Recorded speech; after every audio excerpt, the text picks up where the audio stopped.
जैसा कि last episode में हमने देखा कि वैनिना, फैंग और ली याओ की फाइट हो रही होती है और इन तीनों की ये फाइट बहुत ही ज्यादा टेरिफाइंग थी। पर यहाँ पर फैंग इन दोनों से ज्यादा पावरफुल था, इसलिए फैंग इन दोनों को हरा देता है और ली याओ को अपने गोल्डन वेब में कैद कर लेता है। ये देखकर वैनिना विला से बाहर आती है और फैंग को रिमोट दिखाते हुए कहती है, तुम्हारी हिम्मत कैसे हुई मेरे पति को मारने की। और वो फैंग को रिमोट दिखाते हुए कहती है कि अगर तुमने ली याओ को मारा तो हम दोनों अपने साथ बेस सिटी ऑफ जियांगनान के 10,000 से भी ज्यादा लोगों को लेकर मरेंगे, क्योंकि मैंने HR अलायंस की बिल्डिंग में T111 नाम के बॉम्ब लगा रखे हैं। अगर तुम यहाँ पर ली याओ को मार देते हो तो मैं ये बटन प्रेस करके वो बॉम्ब्स एक्टिवेट कर दूंगी, जिससे बेस सिटी ऑफ जियांगनान में 10,000 से भी ज्यादा लोग मारे जाएंगे। ये सुनकर फैंग भी सोच में पड़ जाता है, पर एट द एंड फैंग सोचता है कि इस ली याओ से ज्यादा important base city of Jiangnan के लोग हैं, उन्हें बचाना ज्यादा जरूरी है। इसलिए फैंग ली याओ से अपनी ग्रिप को लूज करते हुए वैनिना से कहता है, तुम बहुत ही ज्यादा क्रूल हो। फैंग अभी इतना कहता ही है कि तभी वहाँ पर इंस्पेक्टर जाओ आ जाते हैं। अब आगे एपिसोड स्टार्ट होता है और हम एल्डर जाओ को देखते हैं, जो कि उनसे कहते हैं तुम सभी यहीं पर रुक जाओ। ये सुनकर वो तीनों बहुत ही हैरान हो जाते हैं और कहते हैं एल्डर जाओ।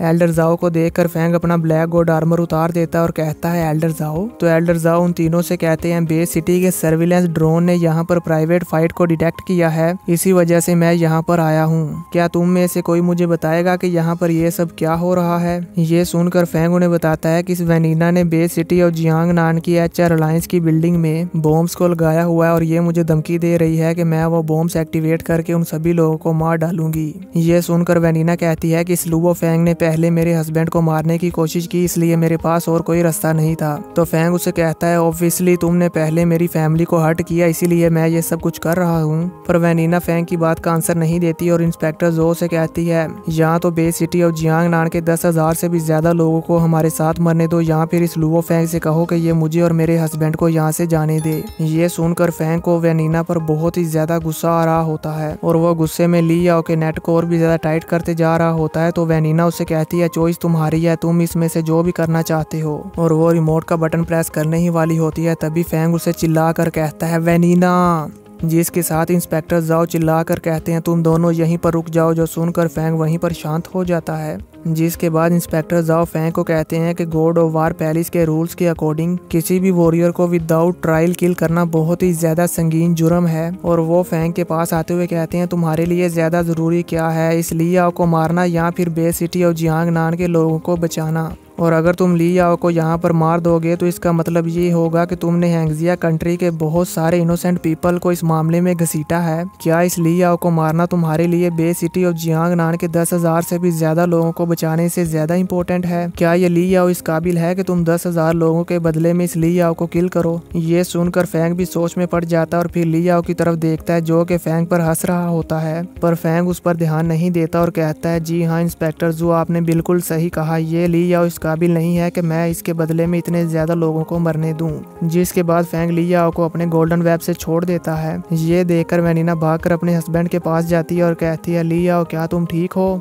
जिसके बाद इंस्पेक्टर जाओ उन दोनों से कहते हैं, ली याओ, वैनिना, तुम दोनों ने अपनी जान को बचाने के लिए बेस सिटी ऑफ जियांगनान के 10,000 से भी ज्यादा लोगों की जान को खतरे में डाला है और साथ ही फैंग को धमकाया भी है, इसलिए सिक्योरिटी ब्यूरो वाले तुम दोनों को इन्वेस्टिगेट करेंगे।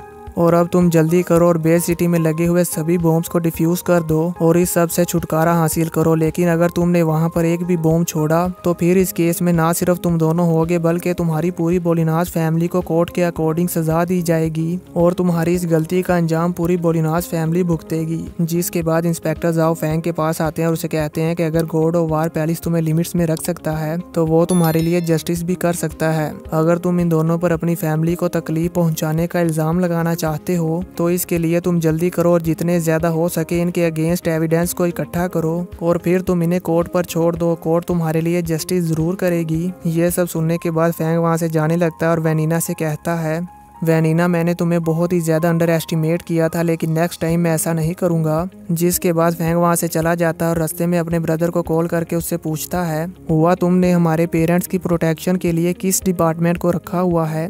व्यू चेंज होता है और हम फैंग के विला को देखते हैं जहाँ पर फैंग का फ्रेंड आता है। वो फैंग का डोर नॉक करने ही वाला होता है कि तभी उसे पीछे से आवाज आती है जो कि फैंग ने दी थी। जैसे ही फैंग का फ्रेंड उसे देखता है तो वो बहुत ही ज्यादा खुश हो जाता है और फैंग को गले से लगा लेता है, जिसके बाद वो दोनों विला के अंदर चले जाते हैं। अब हम विला के अंदर का व्यू देखते हैं जहाँ पर फैंग और आहविन बातें कर रहे होते हैं। आहविन फैंग को बताता है कि मैंने वॉरियर बनने के बाद सिक्योरिटी एजेंसी का काम स्टार्ट कर दिया और जैसे ही मैं सिक्योरिटी एजेंसी से ग्रेजुएट हुआ तो मेरे पास सबसे पहला क्लाइंट तुम्हारा ब्रदर हुआ बन गया और फिर मैंने तुम्हारे ब्रदर हुआ के साथ काम स्टार्ट कर दिया। ये सुनकर फैंग उसे कहता है इसके लिए तुम्हारा बहुत शुक्रिया।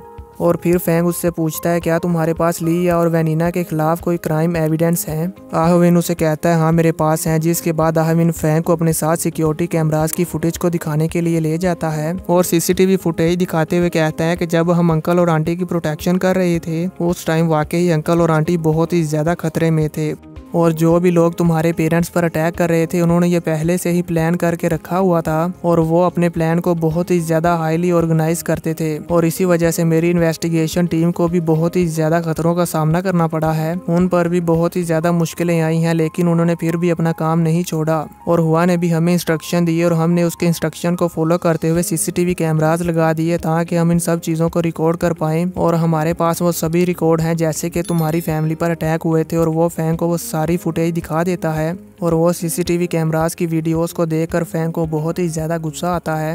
आहविन फैंग से कहता है मुझे लगता है उन लोगों ने जो भी प्लान ऑर्गेनाइज किया था और वो जिस तरह से तुम्हारे पेरेंट्स को टॉर्चर कर रहे थे मुझे लगता है कि शायद उनका मकसद था कि ये तुम्हारे फादर को बहुत ही ज़्यादा डरा दें जिससे वो सदमे में चले जाएं और वो खुद ही मारे जाएं। ये सुनकर फैंग को और भी ज़्यादा गुस्सा आ जाता है और कहता है कि इनका ये तरीका वाकई बहुत ही ज़्यादा क्रूल है।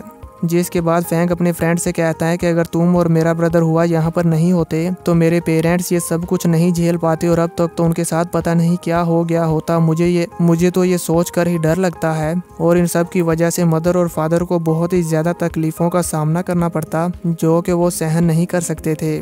जिसके बाद फैंग अपने फ्रेंड से पूछता है क्या तुम्हारे पास कोई डायरेक्ट एविडेंस है लिया और वेनिना के अगेंस्ट।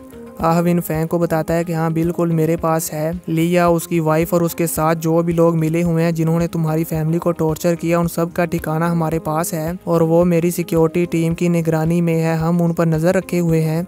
फैंग उससे कहता है बहुत अच्छे, तुमने बहुत ही अच्छा काम किया। जिसके बाद हम देखते हैं कि फैंग बहुत ही ज़्यादा गुस्से में होता है और इसी के साथ ये एपिसोड ख़त्म हो